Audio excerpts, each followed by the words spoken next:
नमस्कार मु Deepti Deepti school lab को आपण मानक बहुत बहुत स्वागत। आज मु आपण मानक सहित शेयर करी गोटे अलग स्वादर छेनापोड़ आउ एमती भी आगु बहुत अलग अलग फ्लेवर छेनापोड़ रेसिपी आगु चैनल रे अपलोड हो सारी से सबू रेसिपीर लिंक डिस्क्रिप्शन बॉक्स रे मु शेयर करदेवी। आपन को जदि दरकार सेठी को जाइए चेक करें।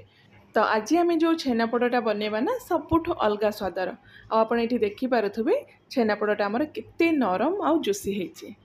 तो बिल्कुल भी स्किप करंतुनी वीडियोटी को शेष जाए देखंतु। रेसिपी पसंद आसुची जदि प्लीज़ वीडियो को लाइक और शेयर कर दिंतु। तो ये आम छेनापोड़ बनवा स्टार्ट करवा।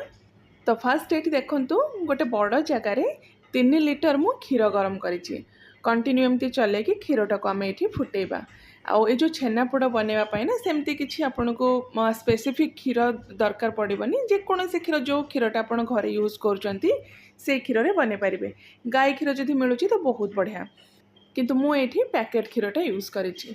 तो क्षीरटा को आम एमती गोटे फुटा आसवा जाए फुटेबा कंटिन्यू चलेबे जमती क्षीरटा तले लगनी।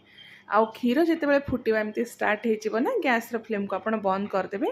तापर 1 ରୁ 2 मिनिट आप क्षीरटा को टिके ठंडा होगापी छाड़देवे। तो ये देखो क्षीरटा आमर फुटीगला गैस फ्लेम को आम ये बंद करदे। आ क्षीरटा को टिके एमती चलेबा ऊपर तल करके जमती तार जो एक्स्ट्रा जो गरम थी क्षीरटा टिके जमती ठंडा हो। तो नेक्स्ट क्षीर छिंडेवाई ना बा छेना बाहर करने आज आम विनेगर यूज करवा। ये टाइप बोतल रे व्हाइट विनेगर आसूची। जदि विनेगर ना तो किसी प्रोब्लेम ना आप लेंबू रसर भी छिंडे पारे। तो 2 चम्मच मुझे व्हाइट विनेगर नहीं से अधा कप पानी मु मिक्स कर देथिली।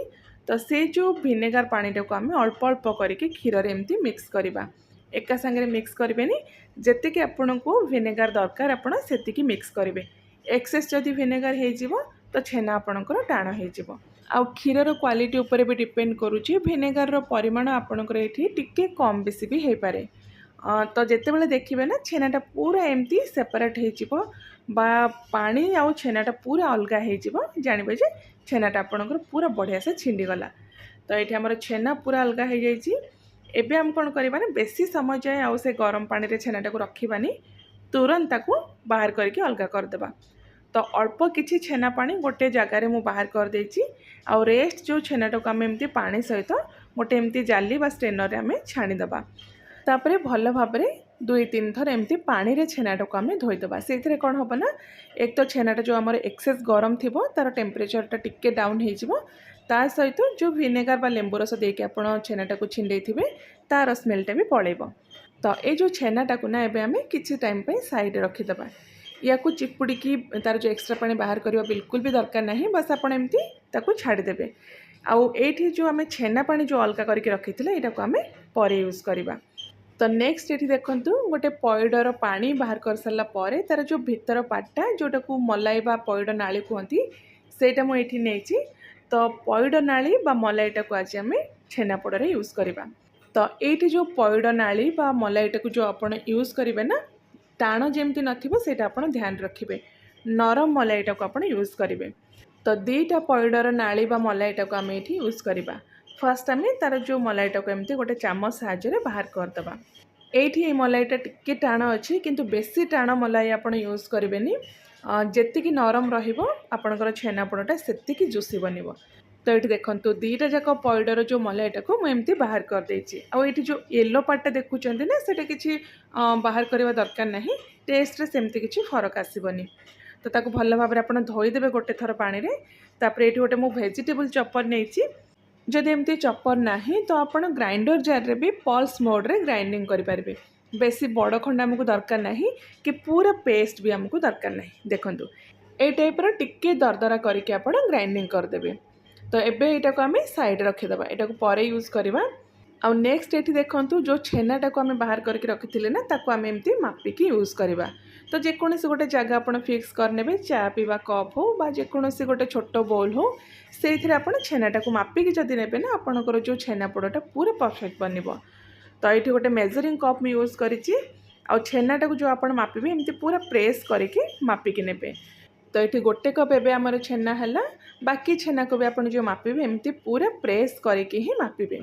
तो छेनापोड़ बनायापी आपण जहाँ भी क्षीर यूज करूँ जी परिमाण भी यूज करूँ किंतु छेना बाहर कर सारापर आप छेनाटा को सब मापिकी ने कहीं अलग अलग क्षीर रू भी जो छेनार परिमाणटा टिके अलग रुहे जमतीक जब आप फुल क्रीम क्षीर नौ से छेनार परिमाणटा टिके बेसी बाहर तो ये 3 लिटर क्षीर रू 2.5 कप पाखापाखि मोर छेना बाहरला।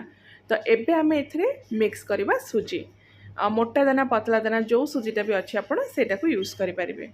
तो घरे जो चामच आप यूज करुँच से मापिकी 6 छोट चामच आप सुजी नहीं जी आउ जदि मेजरिंग स्पून अच्छी तो बहुत बढ़िया से मेजरिंग स्पून रे 1 टीस्पून मापर आप 6 चामच ए सुजी मिक्स करेंगे।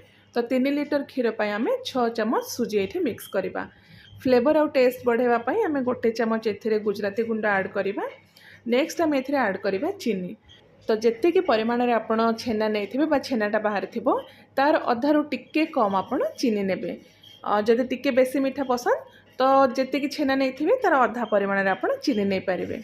मोर ये 2.5 कप पाखापाखि छेना बाहर थिला तो 1 कप प्लस आउ 4 चामच चीनी मुझे यूज करी। तो ये सबू जिनस को एबे आमे हाथ रे एमती चकटिकी मिक्स करदबा। नेक्स्ट जो छेना पानी आमे अलग से रखी से आम ए मिक्स करवा जेहेतु सुजी ए ऐड होती सुजीटा ये टिके फुल आउ ए जो छेनार मिक्सचरटा ना बेसी आम सुखिला करवानी।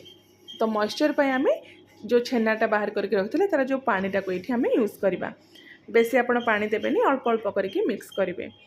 तो एबे आम जो पयड मला को एमती चॉप करके रखी सब गुड़ाक ए मिक्स करदबा। ये जो मिक्सचरटा बा जो छेनाटा ये बेसी आपण चकटेबेनि टिके जदि छेनार टेक्सचरटा दरदरा रहिबो छेनापोड़र टेक्सचरटा भी सेतिकी बढ़िया आसीबो।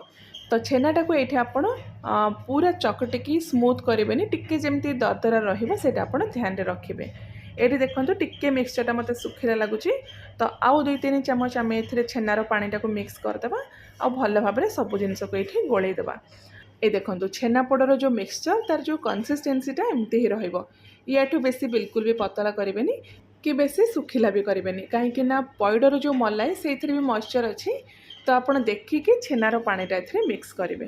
तो यहाँ को आम साइड रखीदे आउ नेक्स्ट ये देखो गैस ऑन करके मु गोटे बड़ तसला गरम करदे ये आज आम छेनापोड़टा को पड़ा जदि आप चाहिए ओभन रे भी बेक करें किंतु चुली जदि ना यही प्रोसेस रे जदि आप छेनापोड़टा बनइबे ना बहुत ही बढ़िया बन आपणकर छेनापोड़।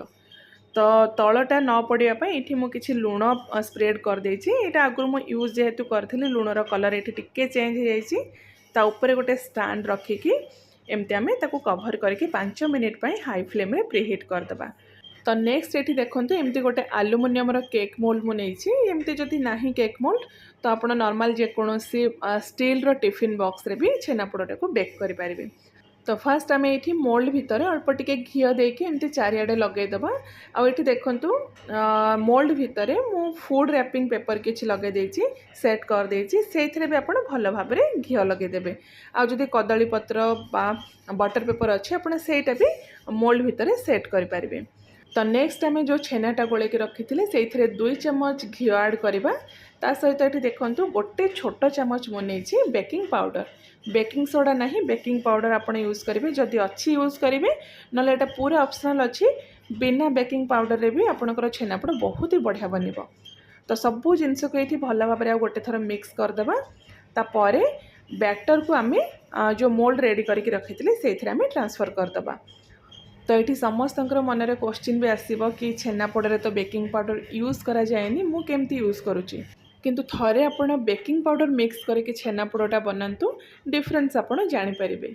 तो ये कौन करवा ना से जो मोल्ड को आम टसला भितर रखिकी ताकू एगेन कवर करदबा कवर करके लो टू मीडियम फ्लेम रे बा लो फ्लेम रे आम ताकू 1 घंटा बेक हाँवाई छाड़ीदबा। टाइम डिपेंड करुच्ची छेनापोड़र हाइट उपर आपड़ जदि चौड़ा जगार बेक करुँच तो टिके जल्दी बेक हो जदि टिके एमती हाइट जगार बेक करुँच तो टिके टाइम लगे। तो ये मोर 1 घंटा 15 ରୁ 20 मिनिट टाइम लगी आउ छेनापोड़ देखु कलरटा केते बढ़िया आसी। तो ये आम गैस फ्लेम को ये बंद करदे छेनापोड़ को पूरा ठंडा हाँवाई छाड़ीदबा। आ मन रखु गरम थी अवस्था छेनापोड़ को आप मोल्ड रू बाहर करने बिल्कुल भी ट्राए करेंगे से पूरा भांगीज। पूरा ठंडा होगापाई छाड़देवे नॉर्मल टेम्परेचर रे। और ठंडा हो सारा पर आपको बाहर करेंगे, देखिए छेनापोड़ आपंकर इजिली एमती मोल्ड रू बाहरी जीव। तो ये देखो केते इजिली आम छेनापोड़ मोल्ड रू बाहरी गला। आ गोटे प्लेट एमती रखिकी आम एमती ओल्टे दबा।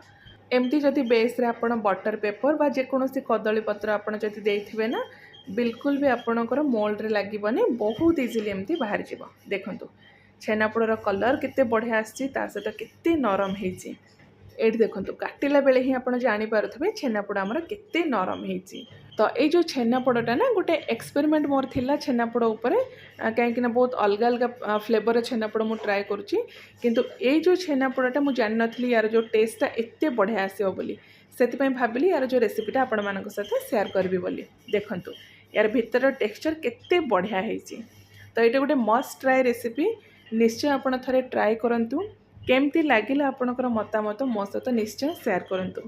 तो मु आउ थरे आपण मानक पई गोटे बहुत ही बढ़िया नुआ रेसिपी नहीं आसबि। Till then take care and bye bye.